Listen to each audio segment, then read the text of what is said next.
Whenever we experience something joyful, life-changing or exciting in life, like the joy of a wedding, the birth of a child, or perhaps just a really exciting cup final, we as humans tend to be compelled to share these experiences with others. And as we share and communicate these joys with others, we're actually inviting them to also share in our excitement and our joy. This sharing impacts them, yes, but it also impacts us too, as we relive that same joy and excitement again and again. For me personally, my faith has been life-changing, exciting, and certainly joyful. It's got me through some really tough times, and it's helped me grow as a person. That in itself is a reason to share our Catholic faith, especially with those that we care about. And it's important to share our faith with others so that they too can be invited to grow and experience the joy and excitement of our faith. A friend of mine had an experience at work that speaks volumes about the importance of communicating or telling the story of our faith.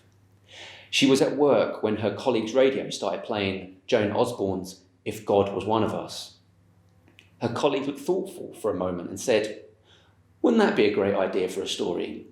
He said, "Suppose God became a human being. Wouldn't that make a great story?" Now, the guy was an educated professional, living and working in a Christian school.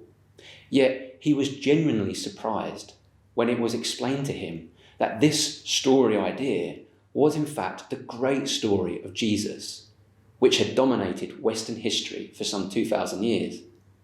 We simply can't presume anymore that people around us already know the story of Jesus, the story of our faith.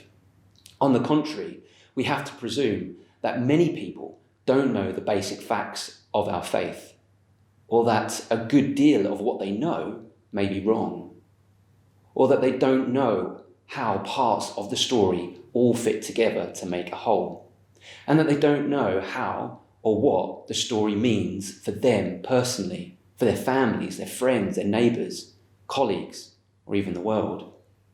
So how do we pass that faith on? I heard a priest once say, preaching in front of Pope Benedict during a papal audience, that faith only flowers in the presence of the announcement. Announcing or communicating our faith is crucial. How is our generation to believe without someone who announces it, communicates it? That's why communicating the story of Jesus, announcing the good news, is so important. In a way, it's what makes us disciples. So if our faith is important to us, if we wish to be true disciples, we must never give up sharing it with others, speaking about it to help both others and ourselves grow into a deeper relationship with the person of Jesus. And while our own personal witness can help illuminate and make living, compelling and believable aspects of Jesus' story, it can't take the place of Jesus' story. Hence the need to announce his story through our lived experience. There is a need to speak to people's brains, their reason, yes, but it has to be through their hearts if it's going to have any long-lasting effect. And the heart only listens to another's heart because the heart all speaks the same language, love. This is what formation in communication is all about.